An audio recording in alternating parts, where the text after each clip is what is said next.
Assalamualaikum warahmatullahi wabarakatuh. Alhamdulillahi wa ba'da. Para pemirsa, khususnya Pak Putut dari Surabaya yang telah menanyakan tentang hukum sujud syukur yang dilakukan oleh tim Maroko di lapangan ketika memperoleh kemenangan dalam sepak bola, apakah diperbolehkan? Jawaban ini sudah saya sampaikan pada YouTube kemarin dan sudah saya upload dan insya Allah sudah ditonton. Kesempatan ini saya ingin mempertajam lagi tentang sujud syukur, perspektif yang agak mendalam, aspek aksiologiknya begitu, guna atau manfaatnya terhadap kehidupan kita. Kenapa? Karena sujud syukur itu ajaran yang diajarkan oleh beliau Nabi Agung Muhammad Shallallahu Alaihi Wasallam. Artinya apa? Ia adalah perilaku kita yang mesti harus kita lakukan dalam kondisi apa dan bagaimana dan untuk apa.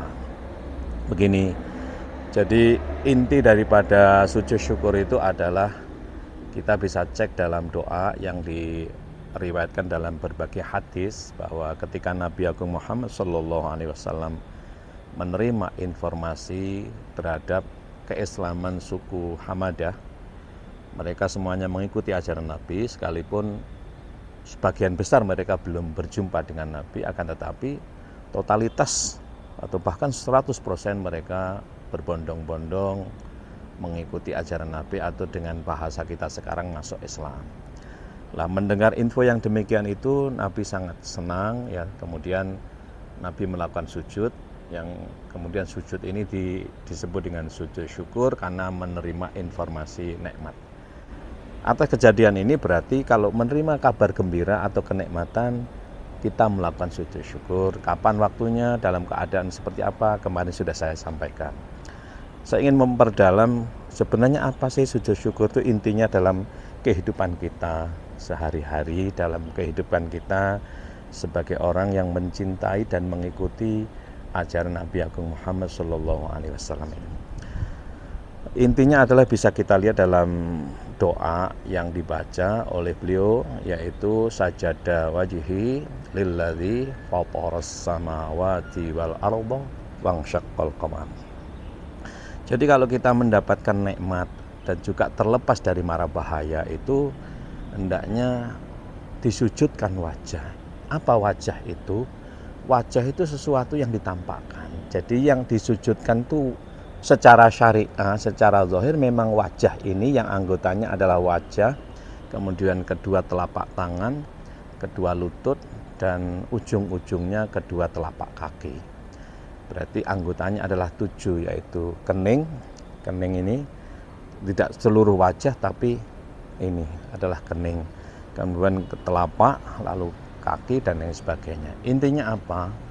Bahwa sebenarnya semata-mata bukan wajah ini dan bukan pula kening, akan tetapi adalah sesuatu yang sering tampak atau sering ditampakkan kepada orang lain agar supaya disujudkan. Disujudkan apa? Agar tidak timbul kesombongan. Ketika kita menerima nikmat, maka kita harus sadar diri bahwa hendaknya ekspresi kesenangan kita itu jangan sampai merupakan ekspresi kesombongan. Kenapa? Kalau dia merupakan ekspresi kesombongan, dia tidak akan menambah kenikmatan pada diri kita. Justru nikmat yang kita terima itu akan menjadikannya kita ini sedih dan gundah gulana. Maka berita gembira itu jangan diekspresikan dalam bentuk kesombongan, karena ini berpotensi. Ini berpotensi apapun yang dilakukan oleh kita ketika menerima kenikmatan yang luar biasa, itu kalau tidak dikendalikan oleh iman dan kesadaran kita, dia akan cenderung ekspresi kesombongan, lupa diri dan lain sebagainya. Nah, ini hendaknya disujudkan, jangan sampai menjadi ekspresi kesombongan. Nah, yang kedua adalah sebenarnya syukur dengan sabar ini sebanding. Artinya apa? Bahwa kenikmatan yang diterima ini, kamu harus ingat bahwa kenikmatan ini biasanya juga diikuti dengan sesuatu yang dalam tanda kutip balak ya, dalam tanda kutip balak. Maka bersiaplah kita untuk bersabar. Biasanya ketika kita menerima nikmat ini, setelah nikmat ini akan datang satu bala berikutnya. Dan ingat, bala ini sebenarnya adalah nikmat yang belum terlihat. Maka ketika kita menerima nikmat, misalnya kita memperoleh kemenangan, ingat, setelah memperoleh kemenangan itu biasanya kita juga akan terkalahkan. Dan ingat, kekalahan ini justru kalau kita terima dengan kesabaran akan mengantarkan kemenangan yang lebih daripada kemenangan yang kita peroleh sekarang. Maka disinilah Allah tegaskan dalam firman-Nya surat Az-Zumar, ya, surat ke-39 ayat 10 di akhir itu, innama yuwaffas sabiruna ajrahum bighairi hisab. Ingat bahwa ketika kamu selesai menerima nikmat ini nanti, nikmat ini akan berganti dengan juga sesuatu yang kamu tidak suka. Nah, ini diuji oleh Allah agar supaya kita sabar. Tapi ingat bahwa kalau kamu mampu mensikapi dengan kesabaran, dia akan berganti nikmat berupa kemenangan yang lebih nikmat daripada kemenangan yang kita peroleh sekarang. Dalam konteks sepak bola misalnya, seandainya tim Maroko kan sudah menang ini, kemarin menang, lalu sujud syukur. Nah, hendaknya sujud syukur ini menjadikan kita tidak sombong, itu yang pertama. Yang kedua, ingat, seandainya nanti ternyata setelah ini kalah, tidak memperoleh kemenangan, ingat, kekalahan itu harus kita sikapi dengan sabar. Dan kesabaran itulah nanti yang akan melahirkan kenikmatan berikutnya yang lebih enak dibanding kemenangan sekarang yang kita peroleh. Artinya apa? Dua hal ini, syukur dan sabar ini nanti akan menjadikan kita dewasa dan bersikap sportif menerima apa adanya. Kita doakan agar selalu menang, dan menang ini tidak selalu menang dalam bertanding.